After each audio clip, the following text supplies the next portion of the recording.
Hello, my name is Jonathan, and today I'll be showing you how to operate one of the dual projection classrooms at Central Arizona College. We'll cover things such as how to turn the projectors on, how to show a source, how to show different sources on the projectors, how to modify the volume, and how to send a help request without having to leave the classroom. To turn the projectors on, tap the on-off button, and a prompt will appear asking you whether you want to use the room in dual or single projection mode. Selecting single projector mode makes the room function exactly like a regular single projection room. For the purposes of this video, we're going to select dual, where both projectors will turn on simultaneously. A warm-up screen will appear letting you know that the system is turning on, and you can use this time to make sure that the PC is turned on.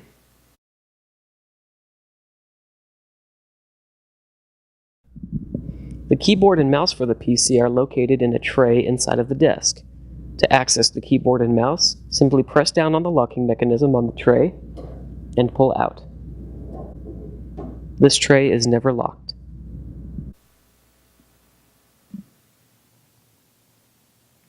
During warm-up, the side buttons on the touch panel will be unresponsive.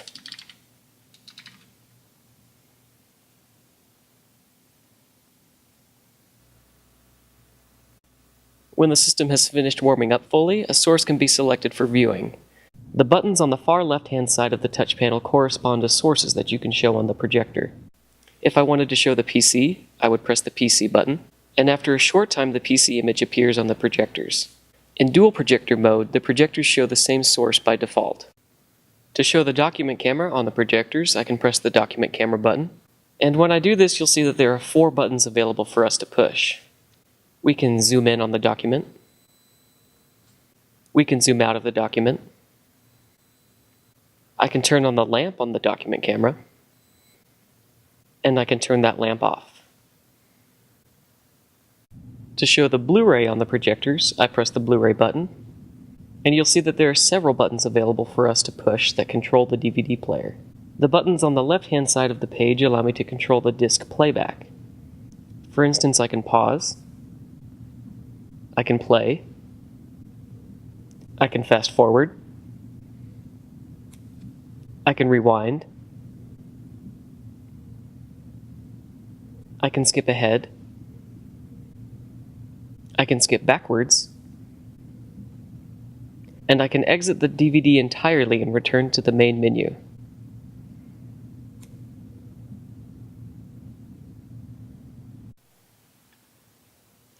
On the side of the desk there are auxiliary cables that you can use to show peripheral devices on the projectors.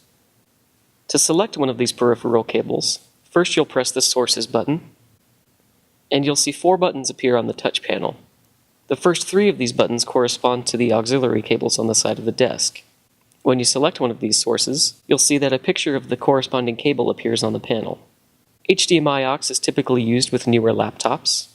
RCA aux is more commonly used with VCRs and older camcorders. And VGA aux is the cable that's most commonly used with laptops today. Note that if you use VGA, you'll have to connect the 1/8" audio jack to your laptop in order to hear it through the ceiling speakers. To blank out the image on the projector, or source off, press and hold the selected source until the button turns dark. If I had the document camera selected, I would press and hold the document camera button until it turned dark. What we've demonstrated so far is how to show sources on the projectors when the projectors are synchronized.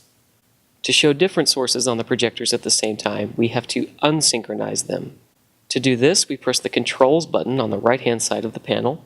On the bottom left-hand side of the Controls page, we'll see a small area that says Display Mode. Right now, the Synced button is checked. In order to show different sources on the projectors, we press the Unsynced button, and you'll notice that this opens yet another tab. Now each projector has separate controls. The tab labeled 1 corresponds to the leftmost projector, and the tab labeled 2 corresponds to the rightmost projector, relative to the instructor.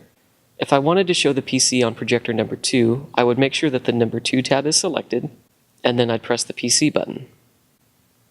Now we're showing nothing on projector 1 and PC on projector 2.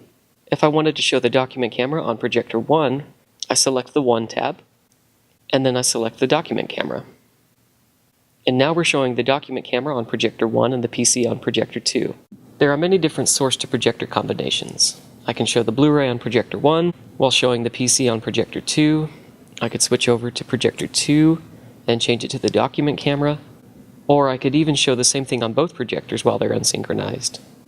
The controls for each of the sources remain the same even when the room is unsynchronized. So if I had the document camera showing on projector 2 and I needed to access the Blu-ray controls, I would have to switch over to projector 1 to access those controls.